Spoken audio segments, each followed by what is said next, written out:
to call my sermon a gallon of ice cream, so for those of you with a sweet tooth, the ice cream is going to come a little later in the story.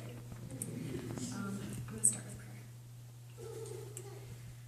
God, please speak through me today, and help me to do well.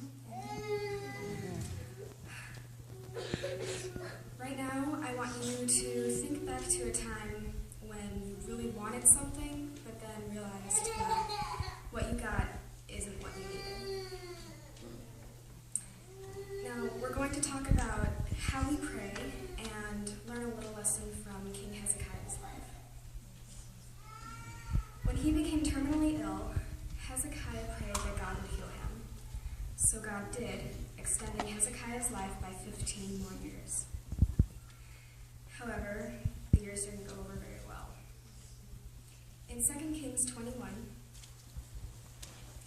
it talks about Hezekiah's son, Manasseh, who went off to become one of the most, if not the most, wicked kings to ever rule.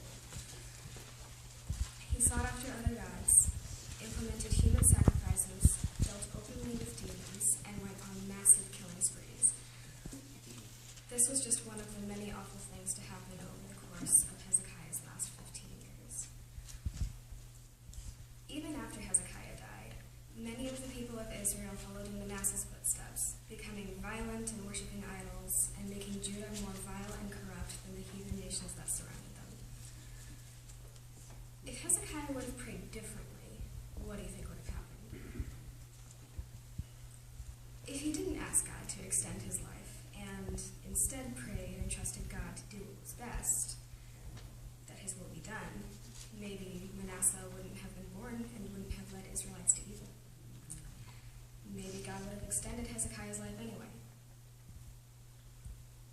So how do you pray? When you pray for someone, do you ask God to heal them or to do what he thinks is best? In Jeremiah 29:11, it says, "For I know the thoughts and plans that I have for you, says the Lord. Thoughts and plans for welfare and peace, and not for evil, to give you hope in your final outcome." Amen.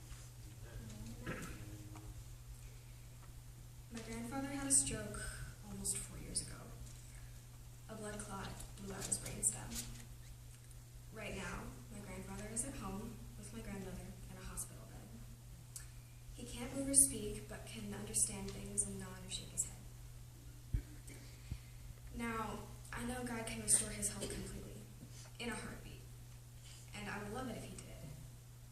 But after reading Hezekiah's story, I realized I should be telling God that I know he has the power to heal my grandfather, but that his will be done. Because no matter what the outcome, God knows what's best for my grandfather. My grandfather prayed that he would die, but God didn't let him because that wasn't what was best for him. It's really difficult to pray that God's will be done if you're praying for someone close to you, like your son or your daughter. We all want God to heal them or save their life, right? It takes a lot of courage and a lot of trust and a lot of faith to tell God that you know he can heal them, but his will be done. Let's throw in a metaphor here. Say we're this 5-year-old kid, and we want this huge gallon of ice cream. God is the parent. The parent knows that giving the kid the gallon of ice cream is not what's best for the kid.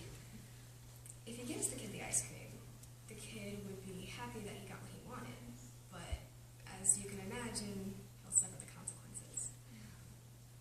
It's just like Hezekiah's story, and it's just like our prayers.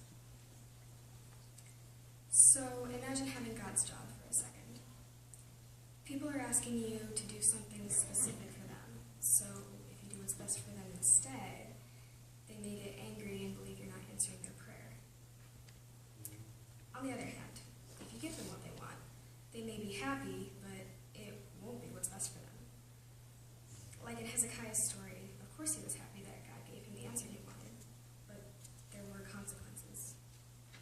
Extending Hezekiah's life clearly wasn't the best thing for him. I'm going to go back to Jeremiah 29:11. For I know the thoughts thoughts and plans that I have for you, says the Lord. Thoughts and plans for welfare and peace, and not for evil, to give you hope in your final outcome.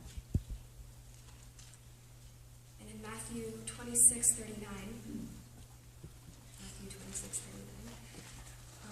Jesus, in the Garden of Gethsemane, prayed, "If it's possible, take this cup from me. Nevertheless, not my will, but thy will be done." So here's the question.